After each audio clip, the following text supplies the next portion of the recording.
Discipline, goal setting, resilience, courage. Why are these not just words, but rather part of a formula to getting the most out of your life? Successful, high-achieving people in life and in sport have some common traits. Oh, that's magnificent! And as I've been finding out, these are also the traits of elite Gaelic Games athletes.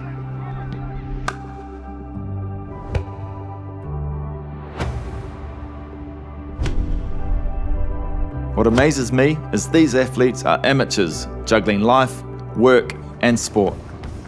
I'm going on a journey to explore how they manage to remain at the top of their game in everything they do.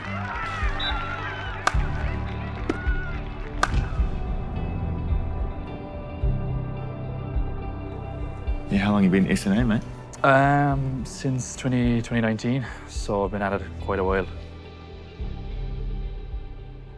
I guess when I'm thinking about goal setting, there's little things that you tick off, right? And it's getting you to a bigger goal or getting you to that bigger vision of what you want to achieve, whether it's with your football or school. So is that how you see it? Yeah, I probably set bigger goals maybe once or twice a year. So at the very start of the calendar year would probably be my goals for the inter-county season with Kerry. And then when that finishes up in the summertime, I'd set some goals for the club season and stuff like that.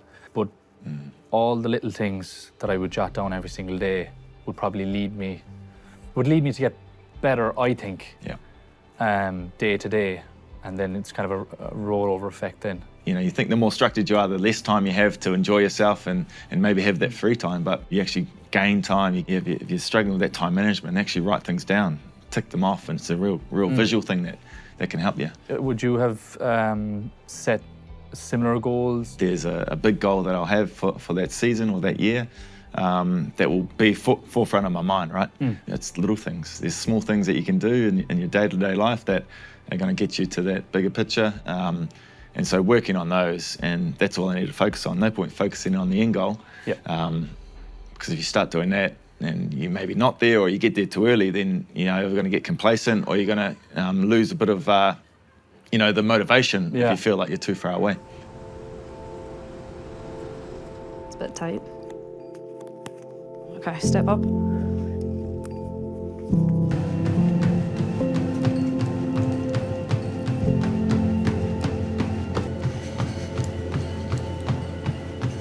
Somewhat hard. So how does, in terms of your goal setting for yourself, what's really driving you and what's pushing you? I think knowing that it's measurable and it's realistic, I know that our team is very much capable. So if I can contribute any extra percentage to reaching that goal, I'm going to do it, whether if it's on the field and off the field.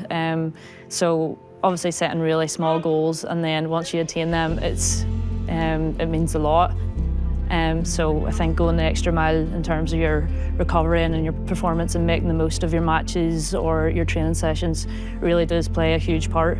Yeah, I think if I'm thinking about what you're saying there, so it's important to have a goal, but it can't just be written down and chucked on the wall and left alone. Okay, I want to achieve this, and it's going to take me 6 months or 3 months, whatever it is, and get it done. So ensuring we get a smart goal that is relevant to what we're trying to achieve, and it will help anyone. Jason, it smells good, mate. Still part of your preparation? Yeah, I probably do this maybe a couple of times a week just to be prepared for lunches and dinners and stuff. Something I think is very important to keep on top of, really. Just get good meal prepping. My nutritionist will be delighted with me. Yeah, nice. What is on the menu today, mate? So I probably have this for lunch for the week: rice, chicken, veg. Very simple, but I find that you have to do the prep work. Very routine-orientated man. How does nailing this part give you an advantage throughout that week? I feel like once it's done, once it's in the fridge, all I have to do is go and grab it the following morning, and you're away. It's something I just don't have to be thinking about. You're trying to eliminate excuses for bad performances. So if you nail everything during the week, you're not overthinking things then. You're just going in with a clear head. What about your physical goals? How did you adjust those goals, you know, when you came back from your injury? I got back for the championship season. Yeah, I was out for maybe 8 weeks, but I suppose you just use that time to, as you say, better yourself as an athlete. And a couple of things that I try to focus on was improving my engine and putting on a bit more size, because previous to my injury, I was just playing week on week on week, finding it hard to keep on muscle. So I was able to use that time off the field to focus on those two things, particularly the little wins, getting out onto the field, getting your first running session in. I was like a child again, you know, getting back out running in straight lines. For me, it was the same. Like once I got my preparation right, it was the same every week. And I knew by nailing that preparation, I could perform come Saturday or Friday, whenever the game was, because I'd nailed my prep. So, man, it takes it out of you. Left and right. Yeah. Excellent. Drop. So, mate, how's your athletics background helped you coming in and working on this agility that you're doing today? I was an athlete up until I was 17 or 18 years of age, and I'd around then I'd kind of make a decision whether I wanted to go down that route or become a GAA player. And in this county, there's only one right answer really. When you get that call, it's a privilege. You're doing the thesis right now, and it's on knee injuries. So I'd love to know a little bit about that. Yeah, so looking at GAA athletes, because there's a lack of research in the female area, but especially within GAA. So females have been found to be 4 to 6 times more likely to suffer an ACL injury over their male counterparts. And this is all driven from my own experience with ACLs. There was 3 girls in my club team that did it within a month last year. It's a nasty injury too. Yeah. But what advice would you have for those people out there who are trying to achieve something but just feel like they can't make it?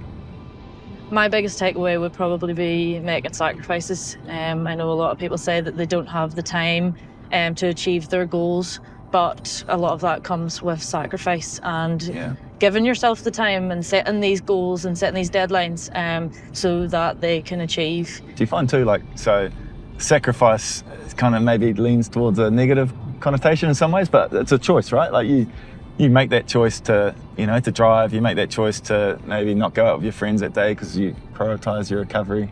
So you can decide, can't you?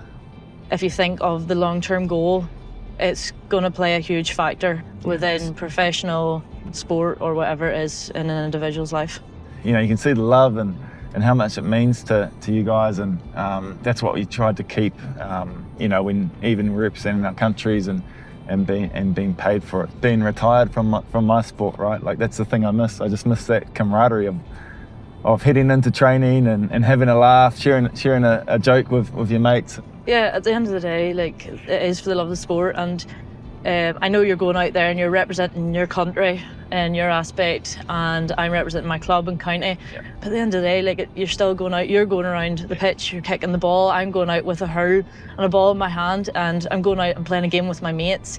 In a few years to come, like, it's not going to come down to I won this game or I lost this game. It's going to come down to the times that how much time I spent with my friends on the pitch and the experience I got through that.